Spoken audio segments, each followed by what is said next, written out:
Pareciera que el gobierno de Dina Boluarte busca cerrar las heridas abiertas del Perú echándoles sal y pimienta. Al menos eso se deduce de la promulgación de una ley de amnistía para actores estatales y paraestatales involucrados en todo tipo de masacres y abusos contra la población civil peruana, cometidos en el último tramo del siglo XX. Una noticia reciente que no puede analizarse en profundidad sin hacer un doloroso pero necesario viaje al pasado. Ahí les va.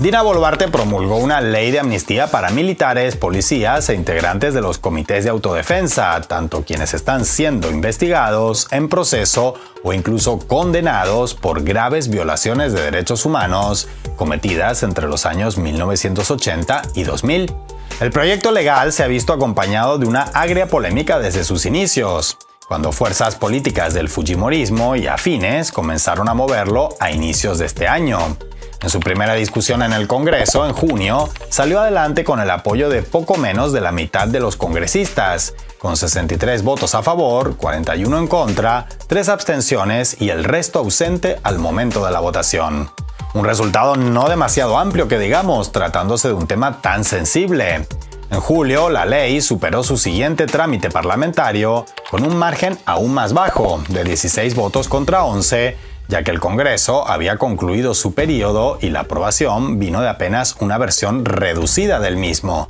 la llamada Comisión Permanente. Un mes después, a mediados de agosto, llegó el paso definitivo para que la ley entrara en vigor, la promulgación presidencial, que Dina Boluarte llevó a cabo gustosamente a pesar de la lluvia de críticas. Tanto la Corte Interamericana de Derechos Humanos como Naciones Unidas criticaron la ley. La primera exigió que no se promulgara y el alto comisionado de la segunda calificó su aprobación como una afrenta a las víctimas. Boluarte respondió que el Perú no es colonia de nadie, a pesar del inequívoco origen japonés de la ley, si saben a qué me refiero, pero lo cierto es que no solo fueron instituciones extranjeras las que criticaron ferozmente la promulgación. Tanto la Fiscalía como el Poder Judicial del Perú le dedicaron varios epítetos a la ley, desde insulto para las víctimas hasta jurídicamente inviable, señalando que tanto la Constitución peruana como la legalidad internacional excluyen la aprobación de amnistías para crímenes de tanta magnitud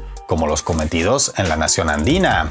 Y es que no hablamos de un par de balas perdidas por aquí o por allá, sino de masacres masivas cometidas de forma plenamente consciente por fuerzas estatales y paraestatales contra civiles inocentes durante los años de violencia indiscriminada de Sendero Luminoso. Según el propio informe final de la Comisión de la Verdad y Reconciliación, el Estado fue responsable de 4 de cada 10 víctimas en el conflicto, entre un total de alrededor de 70.000 muertes comprobadas y alrededor de 20.000 desaparecidos. Agentes estatales utilizaron la desaparición forzosa como estrategia antisubversiva, llevándose por delante en la mayoría de los casos a personas sin ningún vínculo con ninguna de las varias organizaciones alzadas en armas en aquellos años, como por ejemplo el caso del periodista Jaime Ayala, de 22 años, desaparecido en 1984 tras presentarse en la Marina de Guerra peruana a denunciar una masacre. De las miles de mujeres, muchas de ellas niñas, víctimas de violaciones durante el sangriento conflicto interno,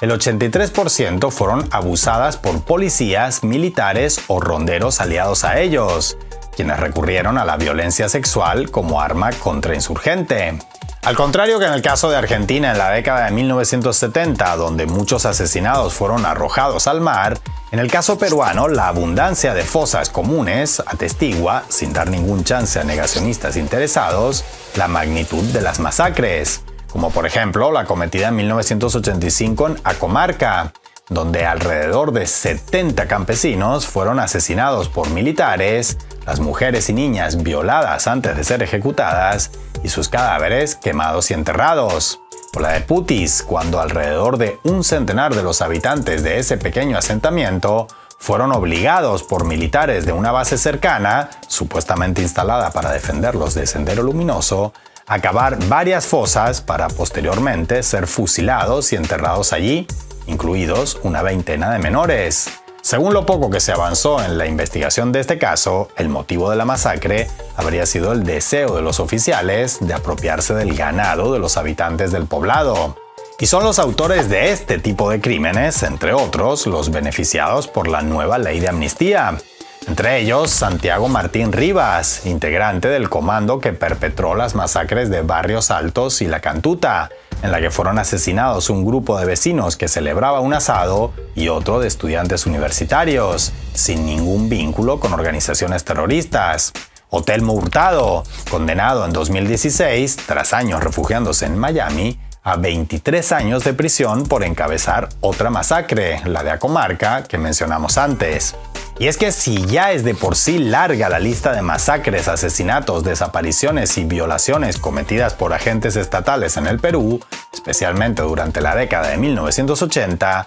la de casos pendientes por resolver es casi igual de larga. Por eso, numerosos familiares de víctimas y asociaciones que las agrupan encuentran especialmente ofensiva esta amnistía, porque no solo cierra las puertas a que haya justicia en un futuro, sino que además revierte la poca justicia que se logró llevar adelante en estas últimas 2 décadas. En una coincidencia del destino que resume el impacto judicial y emocional que tiene para las miles de víctimas de agentes estatales esta legalización de la impunidad para crímenes de lesa humanidad recién aprobada, casi al mismo tiempo que Dina Boluarte firmaba la promulgación de la ley de amnistía, la Fiscalía peruana anunciaba el hallazgo de 2 fosas comunes en el paraje de Ayamachay, provincia de La Mar.